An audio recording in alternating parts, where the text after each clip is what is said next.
Our next guest needs no introduction, so I'll just say please welcome back to the big desk, Mr. Jerry Lewis. The audience is going. Thank you, Tom, my lad. Thank you. It's nice to be back. I must tell you that the last time I did the show, it was so terrific. I didn't do television after that for 6 months. I got the wine, which I thank you for. Oh, good. And Don't the drink photograph it. Don't and drink all it. of the sucking up that you did. It was wonderful. Jerry, did you notice that you got the Mr. Lewis? There's only so many Misters. There's Mr. Sinatra. Yes. Mr. Sammy Davis Jr. Right. Yeah. Mr. Jerry Lewis. Mr. Dean Martin. Mr. Dean Martin. Right. Bill Clinton doesn't even get Mr. Al Gore. Yeah. Not quite. Al Gore Yes. needs a personality transplant. Listen to me. I mean, I saw him on the news today, and I snored. I don't know why he gets in front of a camera. I mean, he's just annoying. Well, I mean, if you really want to cut to the chase. Sure, but isn't that what, I mean, you know, the premise there is that America wants a vacation from charisma. Like, we've had too darn much of it. And his chance is if people just decide either George Bush or Al Gore are going to be a vacation from Mr. Sparkles, you know, and Possible. that's Yeah, you know. you might have a point. That's why we really should consider the possibility of people like Wendell Willkie, remember? Yes. Years ago. The late great. Alf Landon. Doesn't mean much to me, but... Before you were an idea, Tom. Do you take a Republican or Democratic stance over the years? Have you been involved in election campaigns? No. Never take a position because you lose half your audience. Yeah. Right. Oh, so it's an apolitical... I had a marvelous friendship with Jack Kennedy for years prior to his presidency. And he said to me, very honestly, in the Oval Office, he said, Jerry, do not campaign for me. Do that as a personal favor. And I said, why, Jack? I want to do this because I believe in it. He said, you will lose half your audience. Right. It's not fair to you. It's not fair to what you do on Labor Day. It's not fair to the children. And I thought about that, and it was a very, very honest, upfront appraisal. Right. Yeah. So I never stomped for him. It was very personal friendship. So how have you? It must have had a big impact then, the John Kennedy Jr. Terrible, death terrible. this Just week. absolutely devastating. Yeah. Devastating. So what's the whole atmosphere there? I'm presuming from what we see in the papers and that is it 10 times as worse than that, or is it? What's it like? It's 10 times worse than you read. Right. Yeah. It's devastating. I mean, we're going back to Kathleen, who was killed in an air crash. We're going back to Joe Jr., killed in the war. We're going back to David, who overdosed. We're going back to Michael, who was killed in a ski accident. Mind you, it's a big family. So Yeah, you know, very large family. You're going to have a couple of wackos that live on the edge, and they were wonderful wackos, and they still are. Like, for example, I spoke to Ethel about 2 months ago, and she said, isn't John Jr. doing beautifully with the magazine? I said, it's incredible. She said, he has a plan. He wants to do well with this. And what I got from Ethel was that he was going to move into politics. Is Ethel the aunt? Ethel aunt, or? is his aunt, yes. Right, yeah. Ethel was Bobby Kennedy's wife. Oh, okay. Now, the thing that frightened me so much, because when you get to the personal aspect of something like this, it's very, very disarming. Ethel Kennedy, for all of the years that I was friends with the family, would always call me for a laugh. I'm down, Jerry, or things are rough. I said, honey, you've had 12 children. You should and the last time that she had a baby, she swore to me she would call me before the delivery. Well, I'm at NBC ready to do a special, and I get a call from Hyannisport. And it's Ethel in the hallway between her room and the delivery room. She had the nurse get me at NBC to say, I'm going in, wish me luck. I said, the best of luck, darling. And it was Rory, the gal that was going to be married last week. Oh, okay, yeah. So that hit me here. And I'm flashing back almost 24 years ago when Rory was born, the night Ethel called me. So we can do a lot of jokes about these things and about the family and about the royalty and about all of those things. And humor should be used to get us to resist the pain of grief and so on. But John Jr. was an incredible human being. he would have been a marvelous man in the White House, and he probably would have stepped in and knocked Hillary out. Yay! And then he might have he'd have been unstoppable. Yeah. You Let me think- tell you why. His decency, his courage, his tenacity, and his delight in doing for others was incomparable. He was let down by a sense of direction. Yes. That wasn't great. Yeah. Yeah. Can I ask you on the Kennedys, but maybe this is a question that belongs more to last year than this, but as a friend of Jack Kennedy's, how aware were you of the private life that the rest of us only became aware of later that has been compared to Bill Clinton's private life in the Oval I Office? knew Jack very personally. He made sure that I was brought up from below, chopper me in from the airport, and make sure the press never saw me. I was in the Oval Office 39 times in our friendship. Never anyone in the press ever knowing I was there.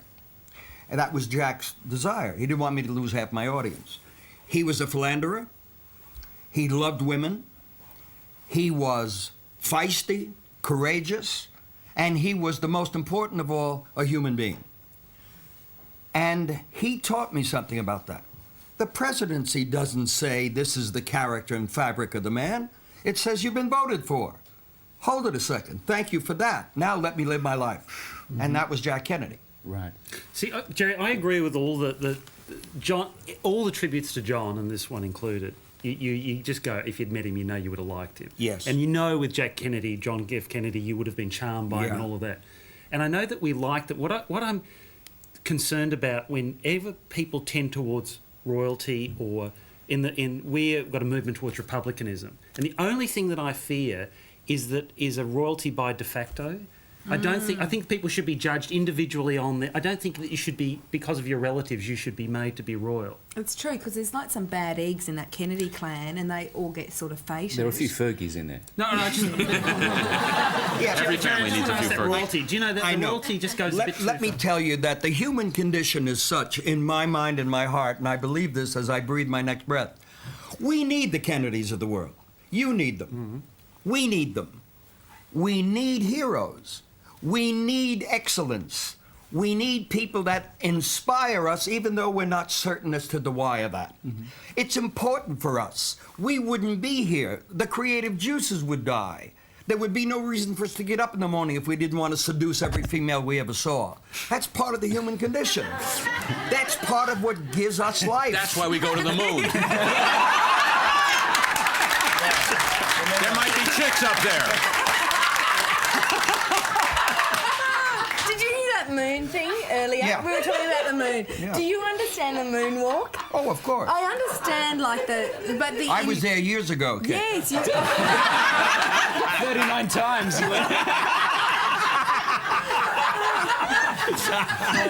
So what? Yeah. Sorry, Kate. Would you like Jerry to explain anything to? I don't. I don't. No, because now. When did you become an interpreter, Sandra? Ask him about horse racing. Yes. Let's go back. Let's talk a bit on this. Can I history ask that we didn't one get quick to. thing? Please. Just a quick thing. About gambling. No, about Sinatra. okay. About you're talking about heroes and why these people are attracted to it. Yes. Look, I'm attracted to the not the Kennedy myth, but there's an aura about them. Right. The same thing about Sinatra. You hear this, you hear that. Mm-hmm. What was he like personally? Sinatra was Michael Jordan. Sinatra was. He was Michael Jordan. He was the towering strength of every Olympian that won gold. He was, plain and simple terms, he was someone you wished you were. Right. Okay. Now, when you're on the same wavelength or in the same column or the same aura, and you feel you're diminished by his presence, or you feel like you look like your collar is frayed and you need a job, that's awe. Now, when a man can get that from an individual who is looked upon equally by the public, then it's incredibly special. Mm-hmm. Frank will live through his music for hundreds of years from now. But what most people loved most about Frank, and they couldn't expound on it, was that he did everything everyone else wished they could do. And he did it to a fairly well. He had an incredible phrasing ability, unlike any other singer that ever lived. And he had this obstinate incredibly impossible side to him that we all have. Right. His came out. The Italian in him came out, and he showed the side of us we all hide in our hypocrisy. Right. He let it out there. Don't take my goddamn picture, you son of a bitch. You cannot have my picture. Well, he did not make a lot of friends with this moron. Right. Yeah. Yeah. Yeah. And that happened a lot in Australia. We didn't talk about King of Comedy last time you were here, did we? Or we didn't? Not in a major way. No. But I remember you all applauded a great deal. yeah. About it, about the actual film. Just in general. Okay. Well, it didn't happen this time. Maybe it's the charm is fading.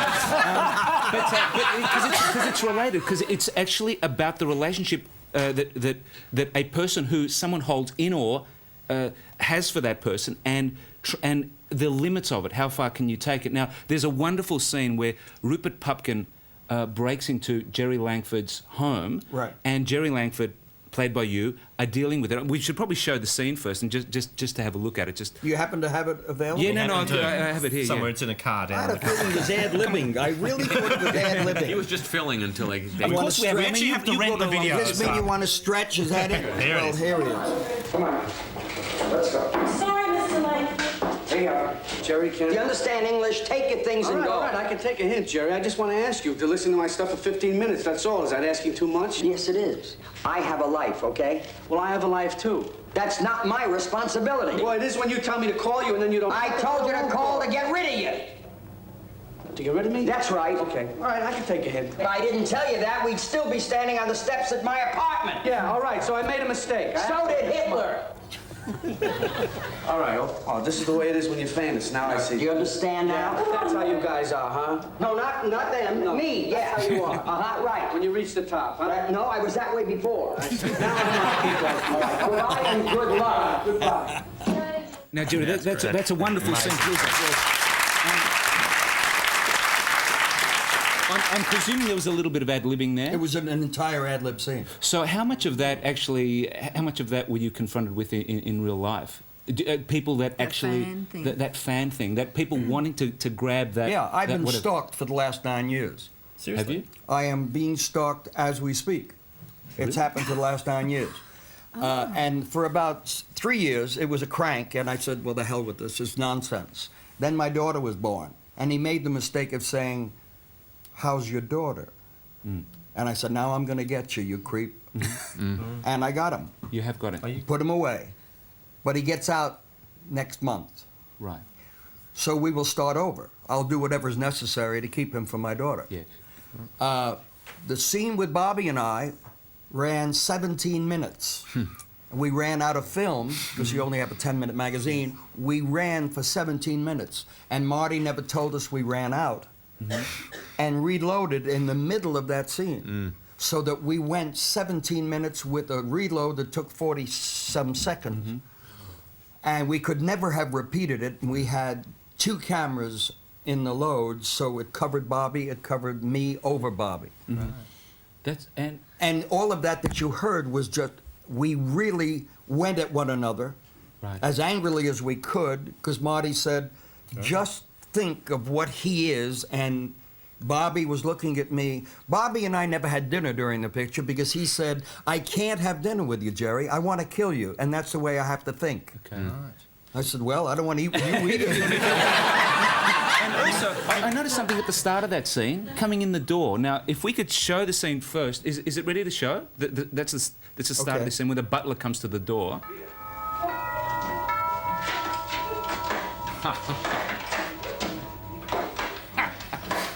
You open the goddamn door. Standing up there 8 minutes. Open the door. It was real. Now, were you holding the... It was real. I was just holding the door for a minute. And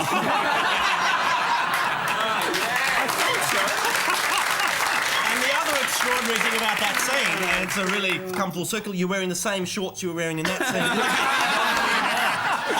That is amazing. Tom, I am not. That's a very close match. A very close match. What about gambling? I really was Please, curious. you spent a lot of time in casinos Vegas over your and- career. yeah. Yeah. Do you like to have a bet? Gambling? I love it. Yeah. Yeah. To the point where you've ever thought, oh, look, I'm getting in over my head? No, I've never done that. No, you don't No. have that addiction. But what I find interesting is that there's 20 million people in Australia, and there's 330,000 in trouble. I don't think there's a problem. Well, unless you're one of those, I suppose. One of Hey, those plus people. the fact my whole tour is in gambling joints. What am I gonna do? Oh, yeah, there's I'm that. not going to tell you it's not good. It's wonderful. It's the best thing you ever did in your life. Put it into your pocket and lay it on a table, goddammit, or I won't get paid. Jerry's tour, in fact, kicks off in Brisbane. Wait a minute, I didn't hear you. What? It's the The what? The Australian Banking Association tour. No. In the Brisbane Convention Centre this Saturday night, you kick it off and then you're heading to Conrad Jupiter's Casino. Yeah, but nobody can buy a ticket for Saturday night. No one can buy a ticket for the next night. I think we're sold out in a lot of places, but I sure hope people come. To Conrad Jupiter's Casino or Burswood Casino in Perth Yes. or any other casino. You here know in how thrilled I Australia. am to go to Perth? It's a beautiful town. Oh, it's gorgeous. I've never been there. Yeah, Are you? we're Go there. to We're this seen time. there in delay. I think the panel reaches Perth about a month later, but it's very, very crisp, very topical. I've heard of delays, but that's ridiculous. That is a big delay. We are going to have to leave it there. We're going to have to get you back again because we only just get started on your know. life, and they start doing that to And we us. got a tantalising glimpse of the shorts nearly then when you stood up. Kate, just I got to let you know why I'm wearing the Nike jacket. You know that their logo is "Just Do It." Yeah. They gave these to me with a note, "Just don't." on that note, would you Thank please you. thank Mr. Jerry My Lewis pleasure. for